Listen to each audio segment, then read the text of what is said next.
नमस्कार दोस्तों, स्वागत करते हैं आप सभी का आरोही आईएएस ऑनलाइन एजुकेशन क्लासेस में। आप देख रहे हैं समीक्षा अधिकारी सहायक समीक्षा अधिकारी प्रारंभिक परीक्षा 2016 के लिए गए टेस्ट सीरीज की पहली श्रृंखला का पहला प्रश्न है 50वां दादा साहेब फाल्के पुरस्कार निम्नलिखित में से किसे प्रदान किया गया। 4 विकल्प दिए गए हैं। विकल्प ए है मनोज कुमार, विकल्प बी अमिताभ बच्चन, विकल्प सी विनोद खन्ना, विकल्प डी काशीनाथनी विश्वनाथ। आपका उत्तर है विकल्प बी अमिताभ बच्चन। अगला प्रश्न देखते हैं। निम्नलिखित में से कौन सी बालिका, ध्यान रखें, निम्नलिखित में से कौन सी बालिका माउंट एकाकागुआ की फतह करने वाली सबसे कम उम्र की पर्वतारोही बनी। इसमें 4 विकल्प दिए गए हैं। विकल्प ए काम्या कार्तिकेयन, विकल्प बी मलवतपूर्णा, विकल्प सी अंजू जामसेनपा, विकल्प डी आशा जंझरिया। आपका उत्तर है विकल्प ए काम्या कार्तिकेयन।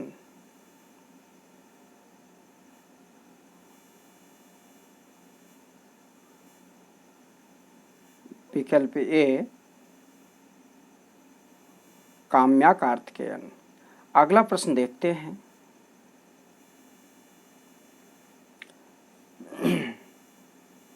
इस तीसरे प्रश्न में थोड़ी तकनीकी प्रॉब्लम है।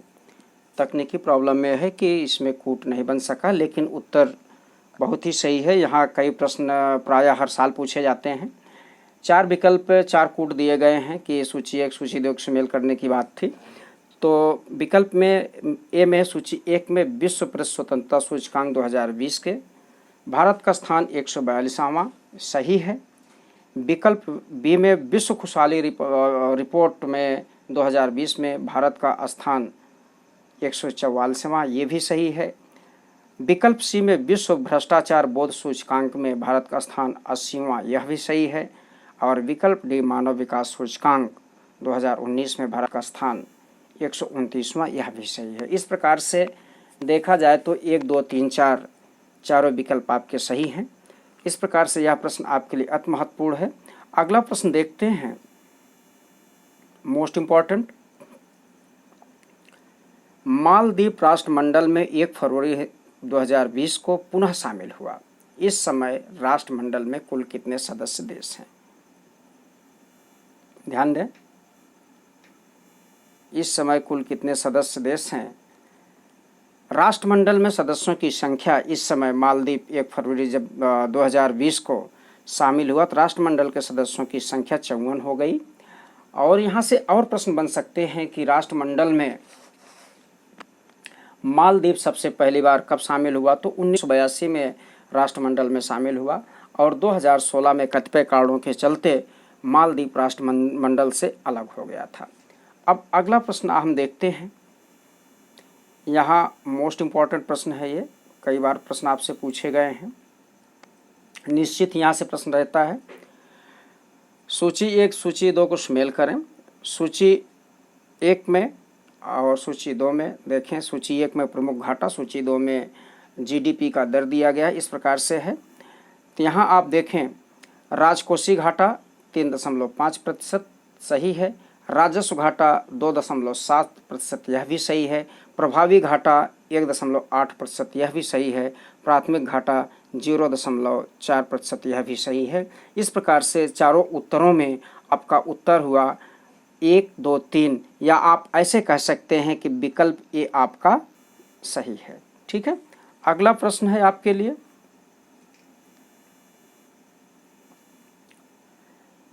Most important. भारतीय नौसेना द्वारा मेडागास्कर में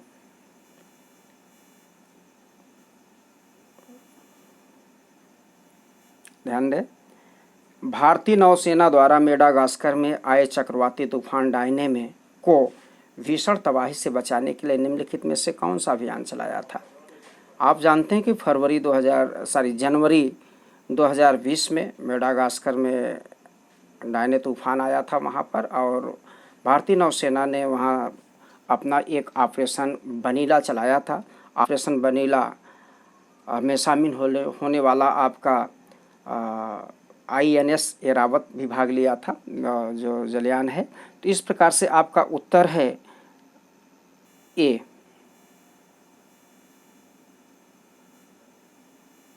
ठीक है, अगला प्रश्न है मोस्ट इम्पॉर्टेंट, 23वां युवा महोत्सव का आयोजन खेल मंत्रालय व उत्तर प्रदेश सरकार द्वारा लखनऊ में आयोजित किया गया। इस आयोजन का थीम क्या है, बहुत महत्वपूर्ण है। तो 4 विकल्प दिए गए हैं। विकल्प ए हेल्दी युवा हेल्दी इंडिया, विकल्प बी फिट युवा फिट इंडिया, विकल्प सी हैप्पी युवा हैप्पी इंडिया, विकल्प डी पढ़ेगा युवा और बढ़ेगा युवा। तो इस प्रकार से इन विकल्पों में आपका उत्तर विकल्प बी है। अगला प्रश्न आपके लिए है, इसरो ने अंतरिक्ष में इसरो ने अंतरिक्ष में दिसंबर 2020 तक मानव रहित अंतरिक्ष मिशन गगनयान भेजने की योजना बनाई है। और प्रयोग के तौर पर ध्यान दें, प्रयोग के तौर पर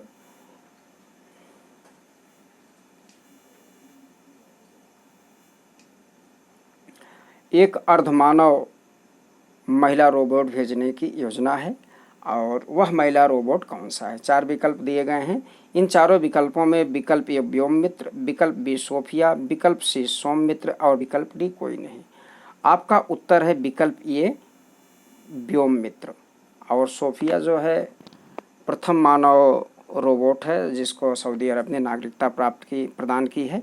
इस प्रकार से यह भी आपके लिए महत्वपूर्ण होता है। अगला प्रश्न आपके लिए है,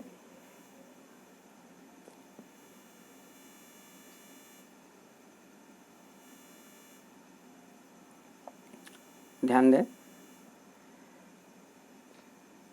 65वां फिल्म फेयर अवार्ड 2020 का आयोजन असम के गुवाहाटी में किया गया। सर्वश्रेष्ठ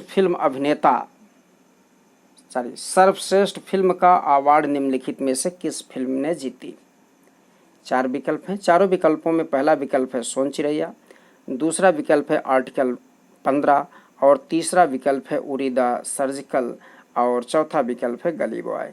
गली बॉय को सर्वश्रेष्ठ फिल्म का अवार्ड प्रदान किया गया है। ठीक है, अब आए अगला प्रश्न देखें, महत्वपूर्ण है।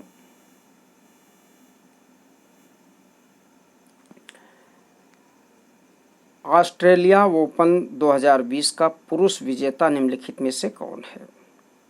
विकल्प ए नोवाक जोकोविच, विकल्प बी राफेल नाडाल, विकल्प सी डोमिनिक थियम और विकल्प डी एशले बार्टी।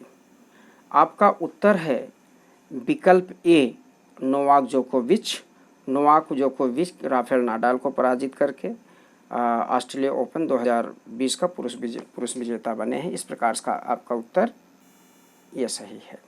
अगला है मोस्ट इम्पॉर्टेंट, कोरोना महामारी के चलते निम्नलिखित में से किस खेल के कार्यक्रम में परिवर्तन किया गया? यहाँ 4 विकल्प दिए गए हैं। विकल्प ए टोक्यो ओलंपिक, विकल्प बी पेरिस ओलंपिक, विकल्प सी लॉस एंजल्स ओलंपिक, विकल्प डी बीजिंग ओलंपिक। तो आपका उत्तर है विकल्प ए टोक्यो ओलंपिक। ठीक है, अगला प्रश्न हम देखते हैं, महत्वपूर्ण है अगली परीक्षा के लिए। नई शिक्षा नीति 2020 के संबंध में क्या असत्य है? 4 विकल्प दिए गए हैं, देखें, बड़े गंभीरता से देखेंगे, यहाँ से प्रश्न बनने की संभावना है। विकल्प ए नई शिक्षा नीति देश की तीसरी शिक्षा नीति है। और विकल्प बी नई शिक्षा नीति में मानव संसाधन मंत्रालय का नाम बदलकर शिक्षा मंत्रालय रखा गया तथा समस्त GDP का 4.3% शिक्षा पर खर्च करने का प्रावधान किया गया।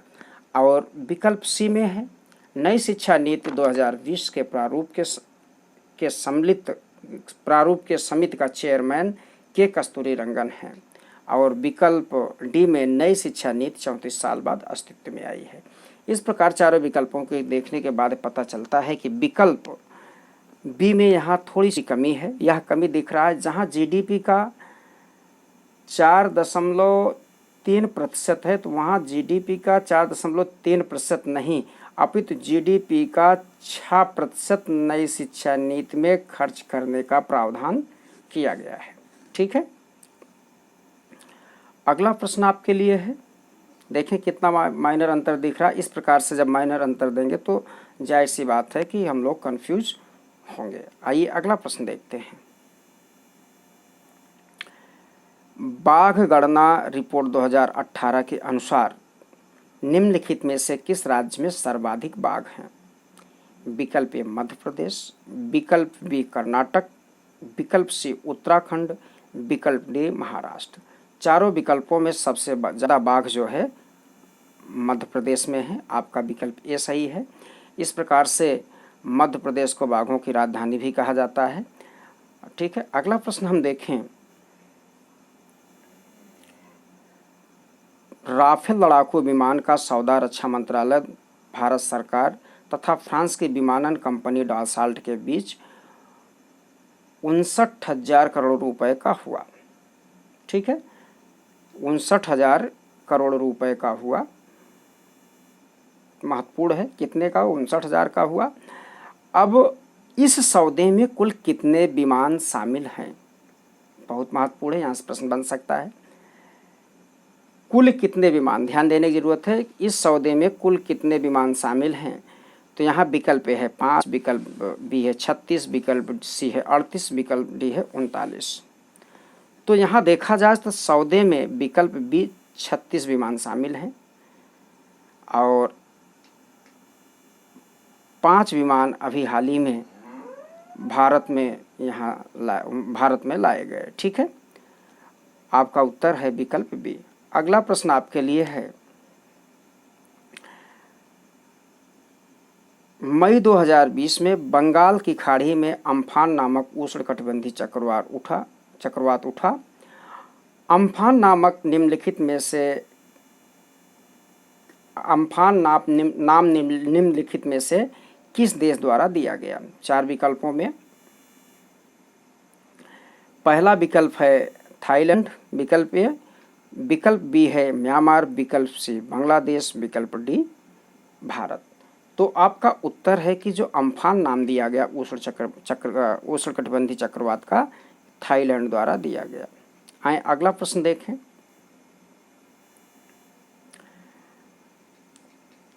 कोविड-19 के इलाज के लिए पहला प्लाज्मा बैंक निम्नलिखित में से कहाँ स्थापित किया गया? महत्वपूर्ण प्रश्न है। विकल्प ए है महाराष्ट्र, विकल्प बी दिल्ली, विकल्प सी आंध्रा, विकल्प डी उत्तर प्रदेश।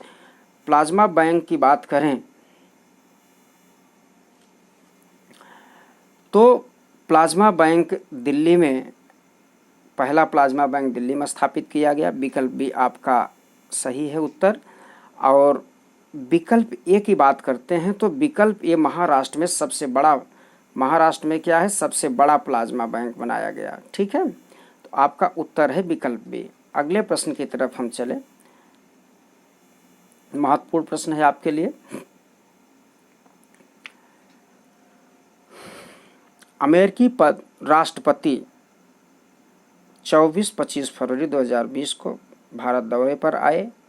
दुनिया के सबसे बड़े स्टेडियम मोन्टेरा स्टेडियम में नमस्ते कार्यक्रम का आयोजन भी उनके स्वागत समारोह में किया गया। मोन्टेरा स्टेडियम का नाम बदलकर कौन सा स्टेडियम रखा गया? 4 विकल्प दिए गए हैं। पहला विकल्प है ए सरदार वल्लभ भाई पटेल स्टेडियम, विकल्प बी है महात्मा गांधी स्टेडियम, विकल्प सी है श्यामा प्रसाद मुखर्जी स्टेडियम, विकल्प डी है बी डी सावरकर स्टेडियम। तो आपका उत्तर है, महत्वपूर्ण प्रश्न है, यहाँ से प्रश्न बन सकते हैं। आपका उत्तर है कि आपका उत्तर है मोटेरा स्टेडियम का नाम बदलकर सरदार वल्लभ भाई पटेल स्टेडियम रखा गया। आपका उत्तर ये विकल्प सही है। अगला प्रश्न देखें।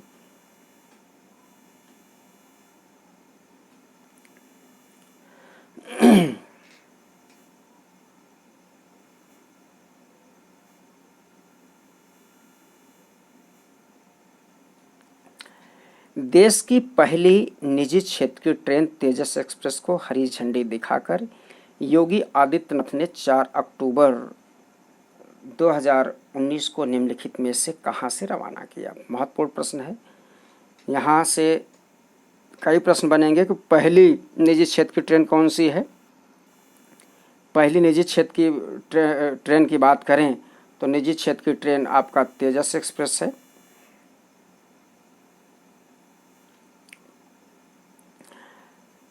तेजस एक्सप्रेस से प्रश्न बन सकता है कब इसका उद्घाटन किया गया। 4 अक्टूबर 2019 को। कहाँ से किया गया तो लखनऊ से झंडी दिखाकर इसका उद्घाटन किया गया, वहाँ से रवाना किया गया। इस प्रकार से आपका उत्तर ये सही है। अगला प्रश्न है, भारत 8वीं बार सुरक्षा परिषद का सदस्य कब बना। विकल्प ए 16 जून 2020, विकल्प बी 17 जून 2020, विकल्प सी 18 जून 2020, विकल्प डी 19 जून 2020। इन चारों विकल्पों में आपका उत्तर है 17 जून 2020 को भारत 8वीं बार सुरक्षा परिषद का सदस्य बना। आइए अगला प्रश्न देखें। महत्वपूर्ण प्रश्न है, कई बार पूछा गया है, फिर पूछे जाने की संभावना है।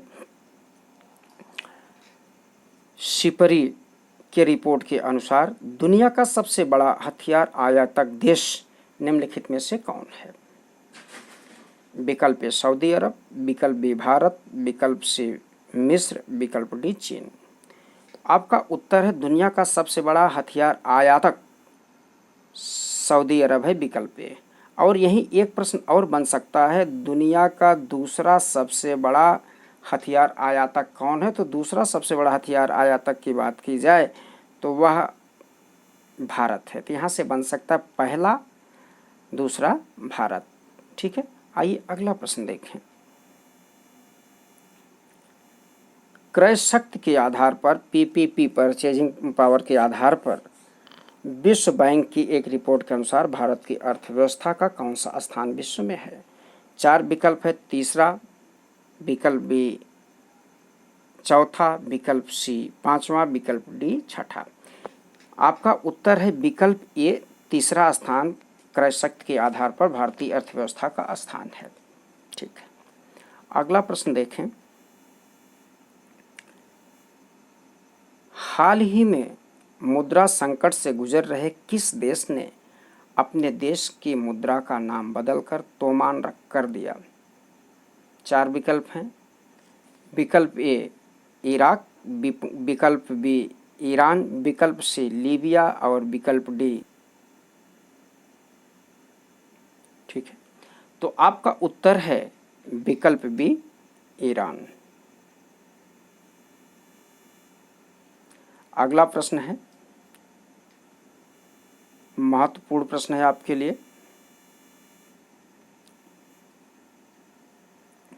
निम्नलिखित में से क्या असत्य है। 4 विकल्प दिए गए हैं उत्तर प्रदेश के परिप्रेक्ष्य में। मोस्ट इंपॉर्टेंट आपके लिए है, उत्तर प्रदेश का जन्म दर 25.9 प्रति हजार है 2017 के रिपोर्ट के अनुसार। विकल्प भी उत्तर प्रदेश का 10 की 2001 और 11 के अनुसार जनसंख्या वृद्धि 20.23% है। विकल्प सी उत्तर प्रदेश का मृत्यु दर 6.7 प्रति हजार है 2017 की रिपोर्ट के अनुसार। और विकल्प डी उत्तर प्रदेश का शिशु मृत्यु दर 33 प्रति हजार है 2017 के रिपोर्ट के अनुसार। तो यहाँ चारों विकल्पों में विकल्प डी आपका उत्तर गलत है, क्योंकि जो 33 प्रति हजार मृत्यु दर है उत्तर प्रदेश का ना होकर यह भारत का है। ध्यान रखेंगे, ये भारत का है। और उत्तर प्रदेश का मृत्यु दर वर्तमान में इस रिपोर्ट के अनुसार 2017 के अनुसार 41 है। ठीक है, इसलिए आपका उत्तर होगा विकल्प डी। अगला प्रश्न हम देखें। नई वन रिपोर्ट के अनुसार भारत में कुल भूभाग का कितने प्रतिशत वन क्षेत्र हैं। 4 विकल्प दिए गए हैं। विकल्प ये है 21.67%, विकल्प बी है 24.56%, विकल्प सी है 22.67%, विकल्प डी है 25.56%। ये काफ़ी कन्फ्यूजन भरा प्रश्न है, यहाँ से प्रायः प्रश्न आते रहते हैं। तो आपका उत्तर है कि कुल भूभाग का कितने प्रतिशत वन क्षेत्र है। ध्यान रखिएगा कितने प्रतिशत वन क्षेत्र हैं। अगर वन क्षेत्रों की बात की जाए तो 21.67% वन क्षेत्र हैं। विकल्प आपका ये सही है। और विकल्प बी जो है, इसमें विकल्प बी में वन क्षेत्र प्लस जंगल, या आप ऐसे कह सकते हैं वृक्षारोपण, वन और वृक्ष दोनों शामिल होते हैं। ध्यान रखिएगा। तो अगर कुल वन क्षेत्र की बात की जाए तो 21.67% होगा। वन तथा वृक्षादन की बात आए तो 24.56% होगा। आइए अगला प्रश्न देखते हैं। प्रधानमंत्री किसान सम्मान निधि योजना का शुभारंभ भारत के प्रधानमंत्री नरेंद्र मोदी द्वारा 24 फरवरी को निम्नलिखित में से कहाँ से, किस स्थल से इसका उद्घाटन किया गया। 4 विकल्प हैं। विकल्प ए लखनऊ, विकल्प बी झांसी, विकल्प सी गोरखपुर, विकल्प डी प्रयागराज। तो प्रधानमंत्री किसान सम्मान निधि योजना का शुभारंभ माननीय प्रधानमंत्री जी द्वारा गोरखपुर से इसका उद्घाटन किया गया। विकल्प सी आपका सही है। अगला प्रश्न देखें। कोयले के संचित भंडार में शीर्ष राज्य कौन सा है। 4 विकल्प दिए गए हैं। पहला विकल्प झारखंड, दूसरा उड़ीसा, तीसरा छत्तीसगढ़, चौथा पश्चिम बंगाल। आपका उत्तर है झारखंड में कोयले का भंडार, संचित भंडार सर्वोच्च है। अगला है प्रश्न, पेगोंग झील निम्नलिखित में से कहाँ पर अवस्थित है। निम्नलिखित में से कहाँ अवस्थित है। 4 विकल्प हैं। लद्दाख, विकल्प ए, विकल्प बी हिमाचल प्रदेश, विकल्प सी जम्मू कश्मीर, विकल्प डी उत्तराखंड। तो आपका उत्तर है विकल्प ए, पेंगोंग झील लद्दाख में अवस्थित है। ये चीन और भारत के बीच डिस्प्यूट हुआ था, तब से लेकर चर्चा का विषय बना, इसलिए किसी न किसी रूप में यहाँ से प्रश्न बन सकते हैं। इस टॉपिक को आप कायदे से देख लीजिएगा। आइए अगला प्रश्न हम देखते हैं। शरद अरविंद बोबड़े भारत के मुख्य न्यायाधीश बने। इनका स्थान है, 4 विकल्प हैं कि जो मुख्य न्यायाधीशों की सूची है उस सूची में इनका स्थान कौन सा है या किस क्रम के न्यायाधीश हैं। विकल्प ए 46वां, विकल्प बी 47वां, विकल्प बी 48वां, विकल्प डी 49वां। तो शरद अरविंद बोबड़े भारत के 47वें चीफ जस्टिस बने हैं। ध्यान रखिएगा, ये रंजन गोगोई का स्थान पर ये न्यायाधीश बने हैं। आइए अगला प्रश्न देखते हैं।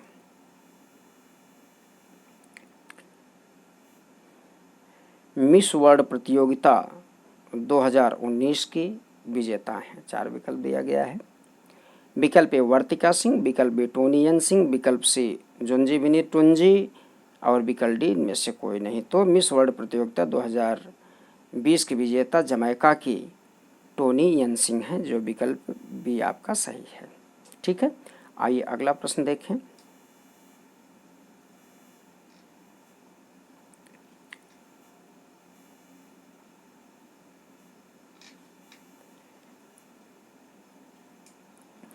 उन्नीसवें एशियाई खेल 2020 का आयोजन निम्नलिखित में से कहाँ होगा।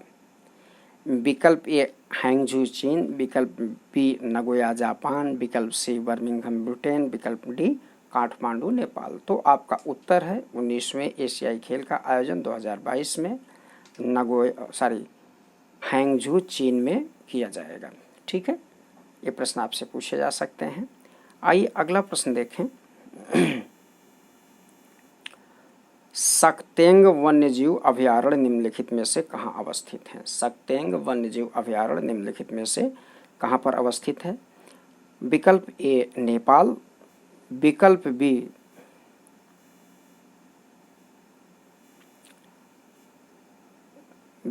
श्रीलंका, विकल्प बी नेपाल, विकल्प सी बांग्लादेश, विकल्प डी भूटान। संगतेंग वन्यजीव अभयारण्य भूटान में अवस्थित है, भारत चीन के बीच।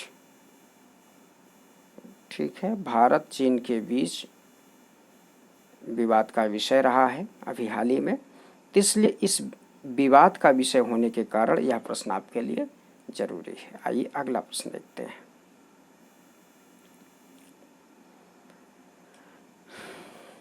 मोस्ट इम्पॉर्टेंट पुस्तक है एन एरा ऑफ डार्कनेस के लेखक निम्नलिखित में से कौन है? 4 विकल्प दिया गया है। पहला विकल्प है शशि थरूर, दूसरा विकल्प है नटवरलाल, तीसरा विकल्प है प्रणब मुखर्जी और चौथा विकल्प है संजय धारवाड़कर। आपका उत्तर है Shashi Tharoor. An era of darkness के लेखक हैं। आइए अगला प्रश्न देखते हैं। विश्व आर्द्रभूमि दिवस कब मनाया जाता है? मोस्ट इम्पॉर्टेंट है, कई बार पूछे गए हैं।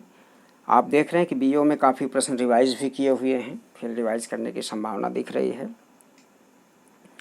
विश्व आर्द्रभूमि दिवस 2 फरवरी को मनाया जाता है, 5 जून को मनाया जाता है, 2 जनवरी को और 23 सितंबर को मनाया जाता है। 4 विकल्पों में से आपका उत्तर है विश्व आर्द्रभूमि दिवस या विश्व वेटलैंड दिवस 2 फरवरी को मनाया जाता है और 5 जून को विश्व पर्यावरण दिवस और 23 सितंबर को विश्व ओजोन दिवस मनाया जाता है। तो तीनों डेट आपके पर्यावरण के दृष्टिकोण से महत्वपूर्ण हैं।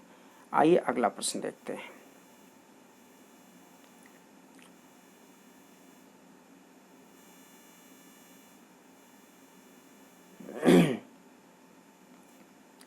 सूची 1 सूची 2 को सुमेलित करें।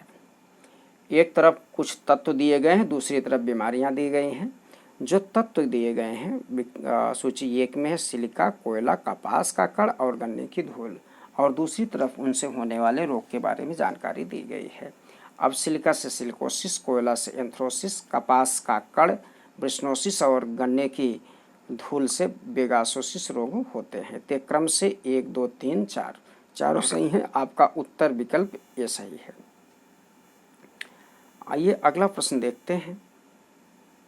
कई बार प्रश्न पूछा गया है, फिर पूछे जाने की संभावना है। निम्नलिखित पंचवर्षीय योजनाओं में किसमें गरीबी हटाओ विषय पर आधारित गरीबी उन्मूलन कार्यक्रमों का सर्वप्रथम प्रारंभ किया गया? आप देखें 4 विकल्प दिया गया है। तृतीय पंचवर्षीय योजना, द्वितीय पंचवर्षीय योजना, 5वीं पंचवर्षीय योजना, 6ठी पंचवर्षीय योजना। तो गरीबी उन्मूलन के कार्यक्रमों पर सबसे पहली बार चर्चा 5वीं पंचवर्षीय योजना के दौरान की गई थी। इस प्रकार से आपके उत्तर सी सही होते हैं। तो यह 140 प्रश्नों की श्रृंखला है दोस्तों। वीडियो बड़ा होता जाएगा। हम इन पेपर को टुकड़ों में 35-35 करके 4 पार्ट में इसको हम समझाने का, सॉल्व करने का प्रयास करेंगे। तब तक आप इनको देखें। शीघ्र ही अगला सॉल्व इसके अगला अंश पुनः प्रेषित किया जाएगा। तब तक के लिए नमस्कार, धन्यवाद।